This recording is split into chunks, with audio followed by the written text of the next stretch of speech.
choosing like the right words and formatting them in a specific way, you can reliably do this over and over and over again.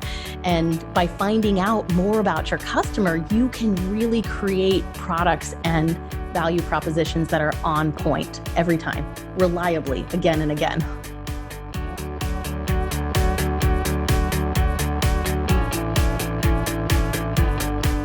Hello, listeners. Real quick, funny story about today's guest. Sometimes when we're done recording the interview, there's so much more magic that happens. And I want to share a quick story because I didn't get it recorded. But my guest today is Sarah Weiss. She's the CEO of award-winning marketing research agency Bixa, and she's also the best-selling author of Instabrain, which is all about the new rules for marketing to Gen Z. And she's got a great story. I'm going to let her tell that instead of reading it to you of how she got started. But what was so cool and so timely about today and all the things that we're going through in our world is that she usually gets a ton of business from her speaking gigs. And I think she said she had to cancel almost 30 of them since COVID. So almost 30 of them have been canceled this year. And so she really pivoted and hunkered down and said, okay, we need to start figuring out different partnerships so that we can rev up business. So that source of where she normally got her business from was now, done. Not done, but just for the time being, just super not happening. And so she did that and went out and got some partners, and she's actually going to have her best year ever. I love stories like that. And we didn't get to talk about it on the actual podcast. We talked about it afterwards. So I was like, I have to share this with our listeners. So many good things. And she's just really just an awesome person all around. And I'm really excited to work with her with our business and to also have our clients work with her, because we're talking about market research on a level that everyone should be thinking about. So if you have ever asked the question, why is my marketing not working? We're probably going to answer that question for you in this interview, and you'll understand the things that you can do, whether you're working with a company like Bixa or somebody like Sarah, or you're just going out there to do it on your own. You'll learn what you can be doing, and you might have questions like, how do I even begin to do market research? Who do I even look for? What are the amount of people that I need to do this to get relevant answers? What types of things should I be asking or having these people do in this research? Those are all very valid questions, and we're talking about all of them in today's interview. So thanks so much for tuning in, and enjoy. Welcome, Sarah, to Backstage Business. I'm so thrilled to have you here. This has been a long time in the making, and we're finally chatting it up together. So welcome. Thanks so much for having me on. All right. So I'm going to start with you telling your story of how you got to do the work that you're doing today, which is really, really important work. And our listeners are going to learn a ton from you. So I'm really excited for what you're about to drop. So let's go. All right. Well, I run a market research company called Bixa, bixaresearch.com. And I love the work we do because we do research with all sorts of different customers. And so we help companies figure out who their customers are, how their products fit into the lives of customers, what the buying journey is like, what touch points they can reach them at, and really optimize their marketing strategies, their business strategies. We do new market validation for new products. And it's just so fun to hang out with a whole bunch of different types of customers in a whole bunch of different types of industries. I mean, even last week, I was doing interviews with CFOs of medical practices making decisions about malpractice insurance. And then I was hanging out with thrift store shoppers on the same day. So nice. Like totally different customers for totally different businesses. And I love diving into the minds and hearts of customers and figuring out, what products they buy, how they buy, what they love, what they hate, and everything in between. really kind of Exactly. painting a clear picture for companies about who their customers are. Well, what were the main challenges and problems that you saw happening that made you see that this was necessary work to be done? Well, I started out my career a long, long time ago. I studied marketing, and I thought I was going to go into marketing. My first job was in the sports marketing agency. It was a lot of begging for money and licking envelopes, to be honest with you. And after that, I decided to go into Yeah. consulting. And somebody told me at the time, they were like, oh, if you go into consulting, it's really interesting work because you never have the same client for more, you're never working on the same project for more than like a month or so. So if you've got ADD, it's really great. If you just want to change the scenery, you'll have new clients all the time. And so I went into consulting and I worked at Booz Allen Hamilton for 13 years. And I thought I was going to be there for just a couple of years, but ended up loving all the different types of work. And when I got there, this was back in 2005. And they said, okay, I walked in and they said, hey, you're our new usability specialist. And I was like, use a what?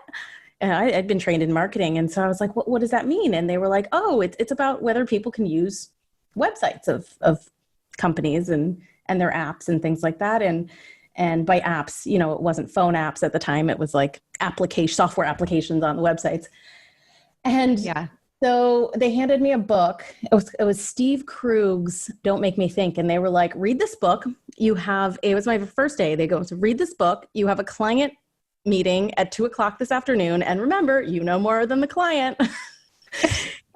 And that's literally how I got started in usability. And then within maybe a year or two, I realized it's not just about can they use a website, it's about will people use the website. And so I started diving more into the actual market research instead of user research and getting into kind of the minds and like psychographic profiles of people and really diving deep into personas and journeys of customers who were coming to websites, audiences who were coming to government sites, or using any sort of digital product. And then, 13 years later, I ended up starting my own company doing just that and working. And since then, we've worked with huge companies like Google and Capital One and big companies like that, all the way to small, tiny startups. Like we have a partnership with a really awesome accelerator out of Phoenix, and we do new market validation for startups all the time too. So it's really a fascinating role for me just to learn about new customers and all different types of people and customers. Well, what is that process like? I mean, I'm sure it's a lot to go into in one episode, but I would love for our listeners to be able to take away some things that they could implement themselves and really understanding, because that's the biggest thing is sometimes people have this amazing service or product or I'm sure you've seen this with startups. A lot of the time it's a genius idea, but they're just marketing to the wrong people, or it's not what their market wants at all. Right. It happens all the time. And so what we do is we kind of do a sandwich method is what I call it, because that kind of talks about what it is. It's a sandwich method of qual, quant, and qual research. So we will do deep dive interviews up front to just talk to the people who the company thinks are their customers. Like just here's our hypothesis. This is who we think we've been selling to. Go talk to those customers. So we'll do qualitative research and talk with them. And then after that, we'll do some quantitative research. By then we will have formed some hypotheses about whether these really are the right customers or what this specific customer needs, things like that. And we'll do a quantitative study, a survey or a video diary study or something like that, where we're seeing if those hypotheses really scale across a larger population. And then we'll wrap it up with another round of qualitative research where we're diving into, we find things in the quantitative studies where we're like, wow, I really wish we had asked questions about that. So we just plan that in and go ahead and ask those questions. And I think a lot of research companies, they're not doing it in that fashion. They start out with some qualitative and then they do a survey and then they're done. Or they just do a quick survey and then they do some qualitative and they're done. We also, especially since COVID, we've been doing a lot more video studies, video diary studies, things like that. For example, we were working with a major coffee company, and instead of doing focus groups or, in-home ethnography or something like that, we asked people to take out their phones and just every time they brewed coffee for a period of 4 days, take a video of themselves brewing coffee. And you know what we found? We found that this particular audience, 10% of them brewed coffee in their bathrooms. Really? And really, like the coffee company had no idea. They were like, we've done focus groups, we've done interviews, and we ask people, where do you brew coffee? And they tell us their kitchen. And we're like, yeah, they do brew coffee in their kitchen, but they also have a secondary machine in their bathrooms, this one particular audience.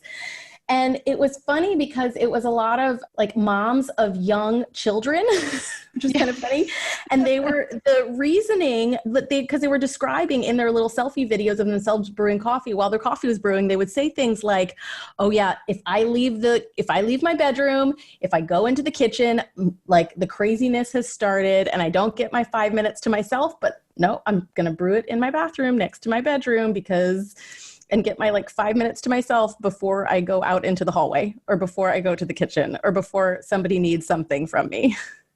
Well, let's give an example actually of how somebody who is, our business owners that are listening right now for the various services and products that they offer, what is something that they can do to get something similar with video?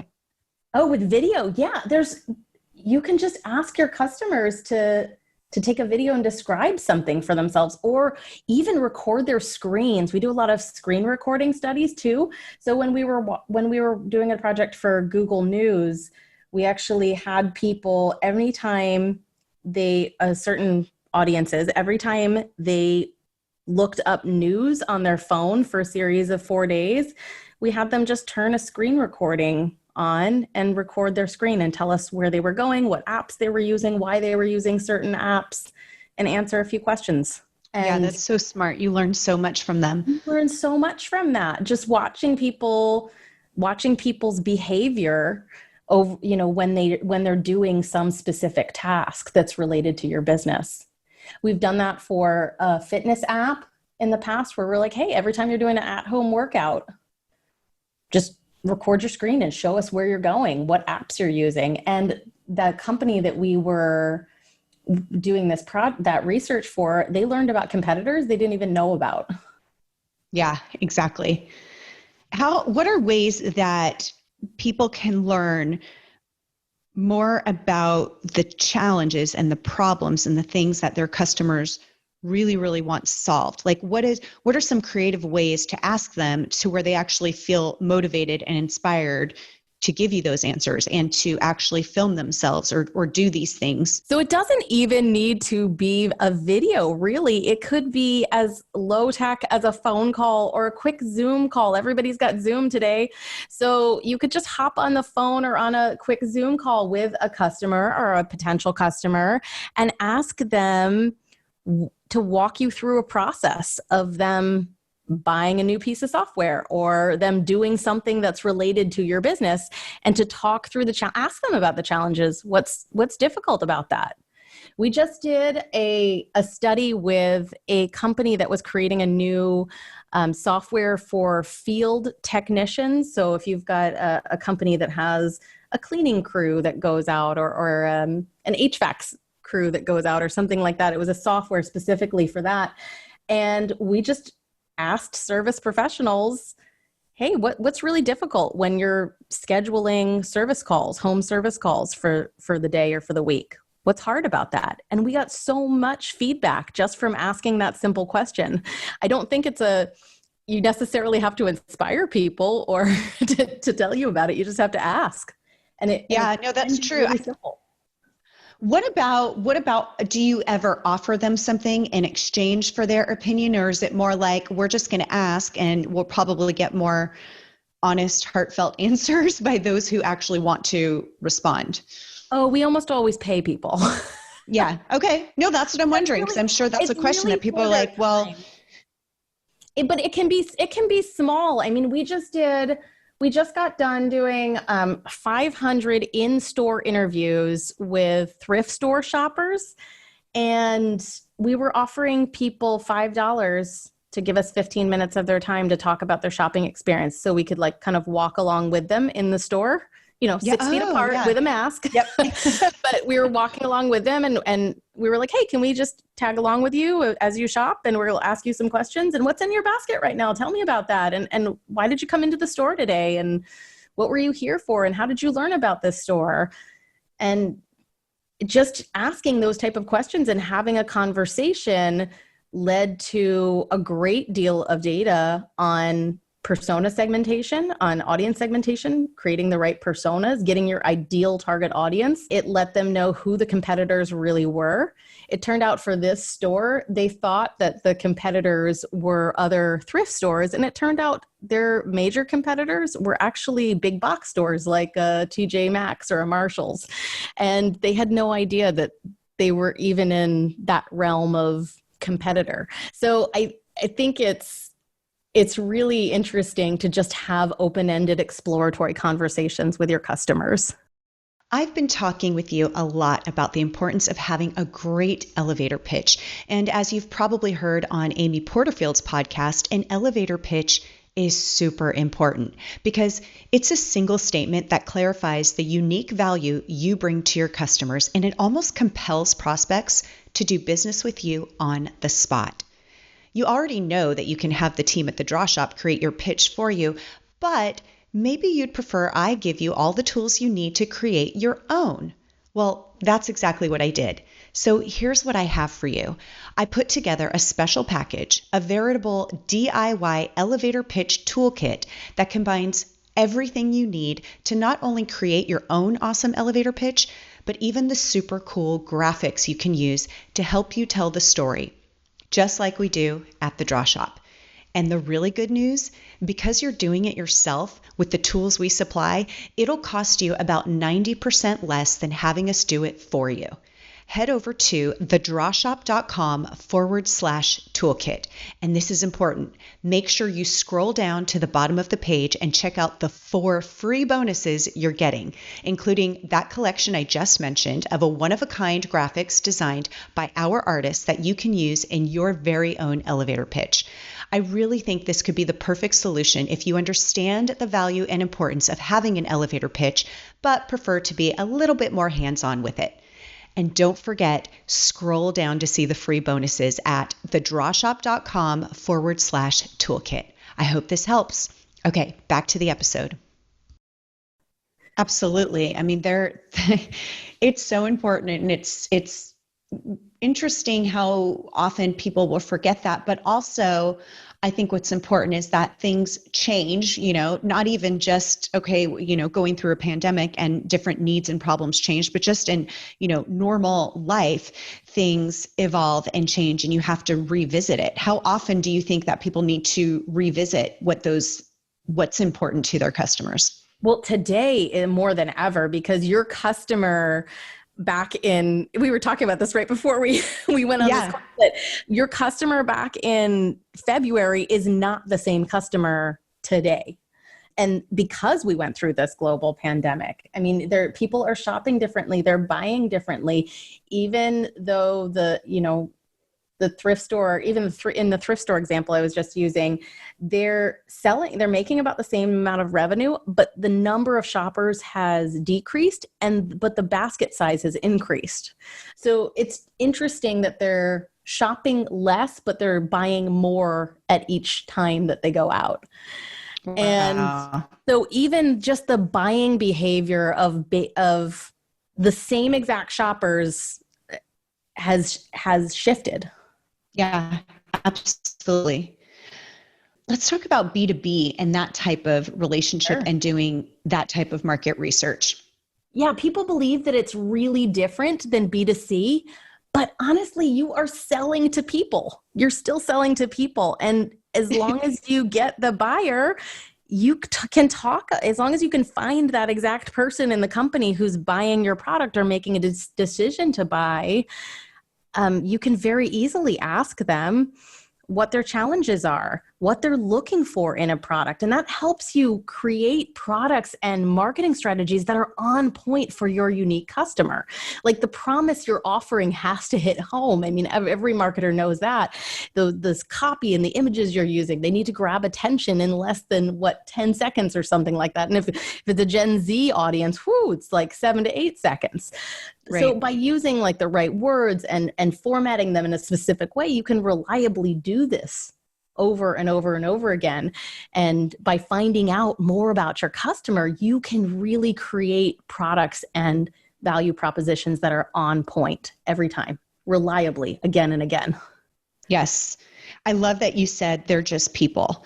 And it's true. You're still interacting with a human being. Just because they are representative of a business doesn't mean they're not, and I think people do actually try to get a little bit too businessy when they are talking to people. And at the end of the day, they are just human beings and they have emotions too. And if you are triggering those emotions, the things that are like, wow, you hear the problem I have, you have a solution for it.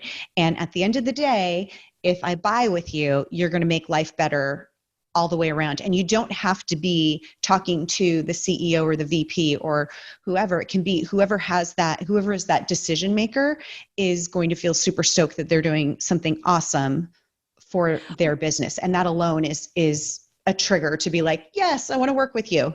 Absolutely. Like emotional marketing is real, even for B2B customers. I mean, most of the decisions we make are made on an emotional level. And then of course we justify them with logic-based things that follow it up. But even B2B buyers are making emotional decisions. We have to tap into the challenges and the anxieties they have and help them relieve those pain points. Yeah. And I think the biggest thing is understanding what those emotions are instead of going straight to the logic.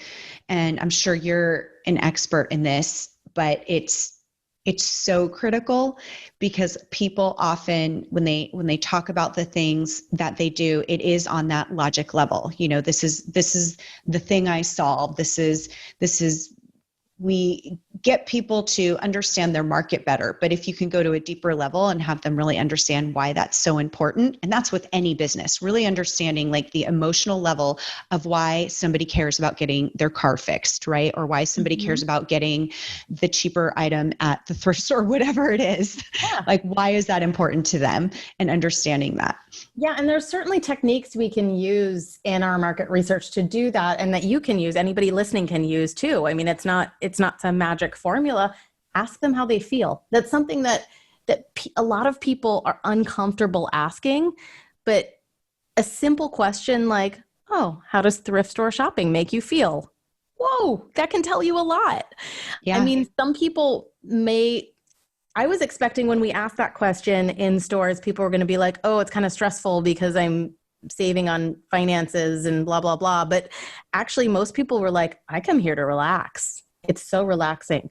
I use this as therapy. Like people were using those type of words to talk about the way that they walk around a thrift store. Yeah, it's amazing. It's not just that surface level stuff. Well, I needed some toothpaste, Yeah, absolutely. And so just asking them how they feel. Also, we do a lot of reflecting. So we'll guess at the emotions that they're feeling, and we'll often intentionally guess wrong so that they can correct us.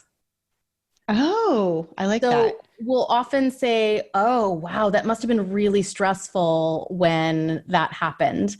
And they will correct us and say, actually, it wasn't that stressful. I was actually pretty relieved that this, and this happened. Or we'll say, oh, that must have really annoyed you. And they'll say things like, I wasn't annoyed, I was livid. And so you really kind of get the emphasis that there's a range of emotions along even like an annoyed to livid scale or something like that. There's really a range of emotions. And if you can pinpoint the emotion that's going on and really tap into that, you're way ahead of the game.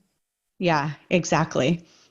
I want to go back to something you said about B2B customers, though. You said you really have to find the decision makers. And something about that made me think of all the clients we had that thought that their decision maker in a B2B situation was the director of marketing or the CEO or some top level executive, whoever signs the check. But Yeah. actually, the decision maker was maybe a mid level manager who pushed for this and got the CEO to sign. Ah, yeah. That's And so so a important. lot of times people haven't figured out who the right person is to talk with. And we often get clients come in and say, "Oh yeah, I want to talk to directors of marketing, or I want to talk to the director of HR at these types of companies," when in fact they don't need that. Yeah, that's so interesting. And I think especially in today's world when people are really they're really understanding how that level right there and their front line has the most value and has the most information for them because they're in it. They're in it so much more than the VPs. You know what I mean? Right. Like And they're in people, where the customer base is. yeah, and people they support what they create. So if you can get them bought in and like working with you to sell something, that's going to be so much more powerful when they take it to their boss to sign Oh, it's off. so true. Yes, so true. Well, let's talk about some smaller, you were talking about startup businesses. Sure. And I can't even tell you how many stories. I mean, we're people are starting up businesses all the time. I can't even tell you how many stories where people were so thrilled and excited about their product. And it would sound really impressive and awesome. And then when they released it, it was just kind of nobody cared. And so part of their whole thing, it wasn't until they got to that point that they finally said, okay, obviously this isn't just something that I wanted for me. I actually needed to do more research on my market. And so it forced them into doing that. So it was like a very expensive, but valuable mistake. Yeah. And we see that all the time. I mean, we do a lot of new market validation. And I want to say a lot of the issues come when people don't understand where to contact their customer on the spectrum of making a buying decision. Mm. So a lot of people starting a new company, let's say it's a service, some sort of service business, like some sort of professional service, like personal branding or something like that. They will go, okay, who do I know who works at this type of company? And they just try and start talking to people and start using their networks. And that's great for warm leads that will eventually get you business 6 months to a year down the line. But that person might do better off with a Google Ads campaign so that they can tap into the person who wants to buy right now. So Right. you need to think also in terms of, it's not just who is the person, what is the persona, but also what is the buying journey of that person and where are they currently on the buying journey? Are they close to making a decision, or are they just toying with the idea of hiring a personal branding company in that example? Right, exactly.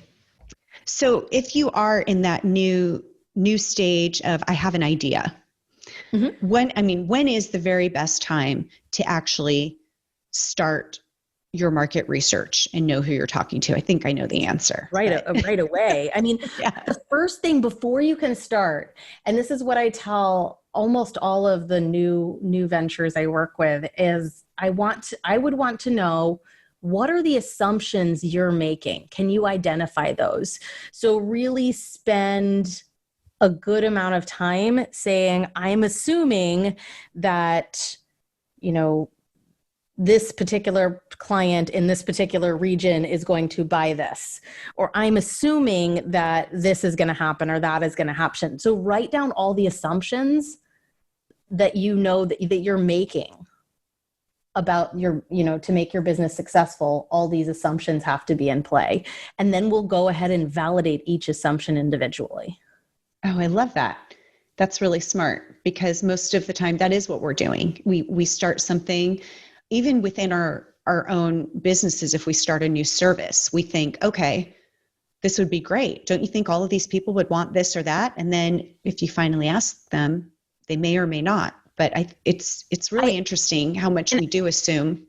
As an example, I was working with a new startup who was creating just last week, who was creating a men's self-care shop for all sorts of self-care, everything from haircuts and nails to like massages and microdermabrasions and all sorts of fitness regimens, nutrition stuff. Anyway, they assumed that men in a certain zip code making a specific amount of money would go to a facility to get kind of like a prescription for self-care. And they called it a prescription. And they assumed that the term prescription was going to resonate for self-care. They made the assumption that the barber was the most important part of this whole thing because people love their barbers. We have no idea if any of that was true. We actually just went through a workshop where we literally walked 3 people through, this company through what are those assumptions, and they listed them all out and they were like, wow, there's a lot of assumptions there. And I was like, okay, well now we know the goals of our research are to validate, these 10 assumptions that you have. So now the question is, how many people, how many customers that you are validating with will actually give you a good enough result? Oh, that's an easy one. Like I can give you, that's an easy one. I'll give you a tool. There's a calculator. Just Google sample size calculator. I use the Rayosoft one, RAOSOFT, but there's a ton of them online. You go online, rayosoft.com/sample size, and you can literally type in the population size. You can say, I want it at a 95% confidence interval with a 5% margin of error, and it will tell you exactly how many people you need to interview or you need to survey. Oh, wow. So now when you say population, are you talking about the amount of numbers, say, on your email list, or are you talking about in your market nationwide? In your market. So, whatever geography you're in, if you're nationwide, let's talk about nationwide. How many people are there? 20,000 in the nation that are, HR managers that buy a specific type of software. If you're B2B, or something like that. What is that total population that you would sell to? And so, let's say there's 20,000 in a population. Let's say you want a 95% margin of error with or 95% confidence level with a 5% margin of error. Your recommended sample size is 377. Oh, okay. So not so overwhelming. No, it's not overwhelming. And honestly, like even for the sample size doesn't even change that much for populations larger than 20,000. So people think that they have to survey thousands and thousands of people to get a good distribution, and you really don't, especially if you're doing a combination of qual and quantitative research, like qualitative research and quantitative research. Because if you're deep diving into even just 20 really good deep dive interviews, and then you do a survey of 200, maybe 250 participants, even if you've got a really good population size, you're going to know with a great deal of certainty whether or not your product is going to sell and how to sell it and what messaging is going to work, the language people are using. I mean, all of that. So if you've got that number now and you are somebody who has the idea in startup, I'm going like bare minimum here, right? Yeah. To answer those burning questions. Let's say you're a startup and you don't have a lot of funds and you're like, what can I do with bare minimum funds? So you interview. I would say you can get trends from 5 or 6 people, bare minimum. You interview 5 to 6 people. You find out what they're all saying. You identify your assumptions, and then you use that information to create a large-scale survey. At that point, you probably, let's say your samples, how many are in your population? 20,000? You probably only need 250 to maybe 275 in your sample size on your survey. So as Awesome. long as you're finding the right people there, and you can go to a recruiting company, you can come to us at bixaresearch.com to find those people, but you Yeah. can, shameless plug there. But I mean, you can, as long as you're getting the right 250 people to do that. I mean, and if you're if you're like, hey, I've interviewed 30 people, I've got a really good idea of this. I don't need a 5% margin of error. I can accept a 10% margin of error. And Right. you want a 95% confidence interval with a 10% margin of error, you only need 96 people to survey at that point. So it really depends on your comfort level of how much confidence you want, how much uncertainty you can tolerate. Well, so that was the next thing, is this is something you could go out and do yourself, which still, to me, I'm always like to leave it to the experts. Well, okay. Yeah, it could probably do that. There's a couple different reasons you would want to leave it to the experts. So, Yeah. and I'm not just saying this as a market researcher, but after seeing I get lots of entrepreneurs who have tried it themselves and then come to us because they say things like, there's a lot of confirmation bias. They're like, hey, people said this. They said this over and over and over again when I asked them.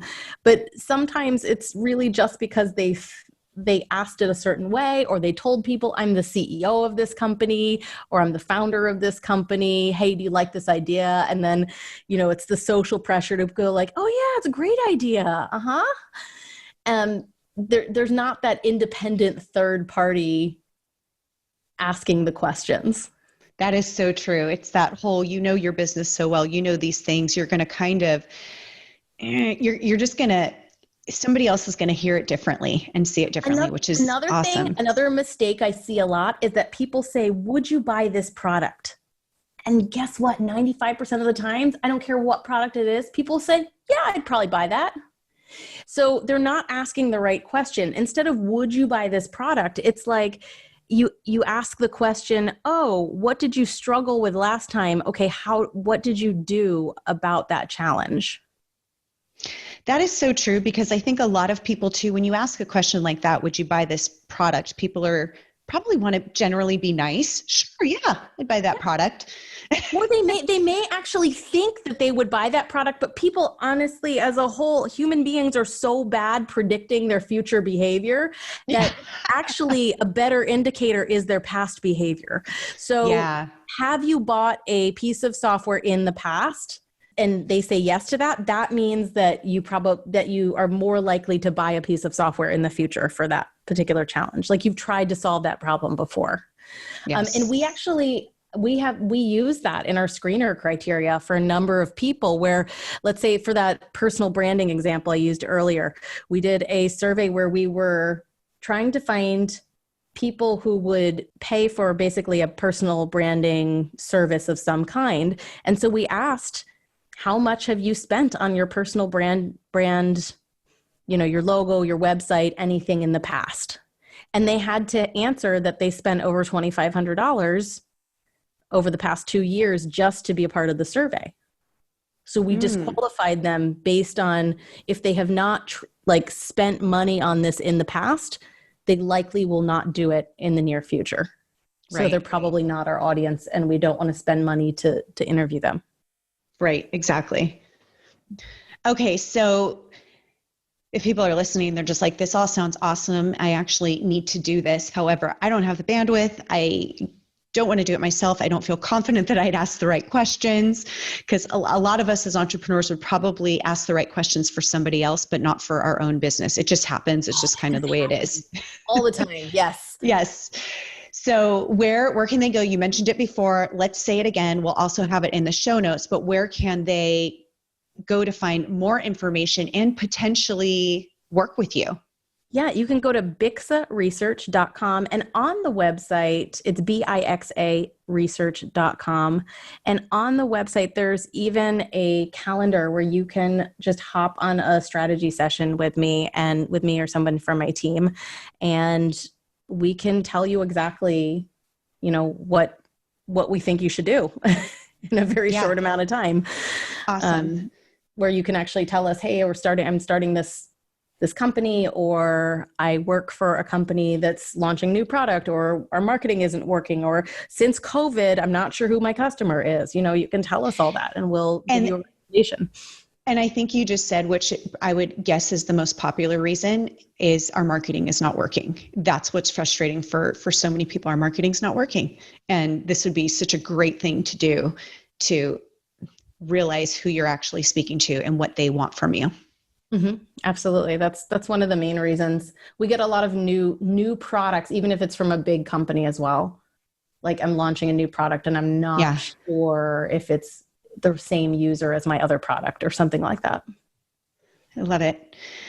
BIXAresearch.com. Oh my gosh, Sarah, this was so great. Obviously, for your listeners too, I can also offer you a free chapter of my book. If you go to BIXAresearch.com/free chapter, you will get a free chapter of Instabrain, the new rules for marketing to Gen Z.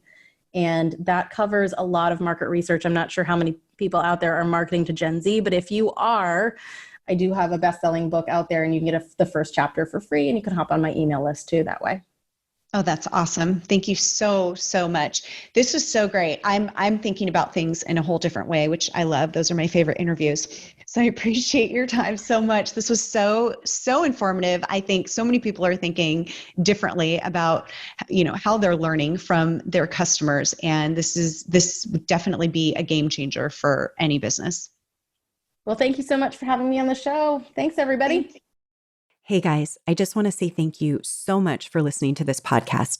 If you haven't already done so, would you do me a favor and go subscribe and review this podcast? My goal is to continue to deliver you content that will really move the revenue needle in your business and give you up-to-date content on anything else that can dramatically help your business. You can also find us at thedrawshop.com/podcasts, where you can comment on the podcast or contact us directly with any issues you'd like me to address. Thanks again. I really appreciate you listening, and I'll see you next time.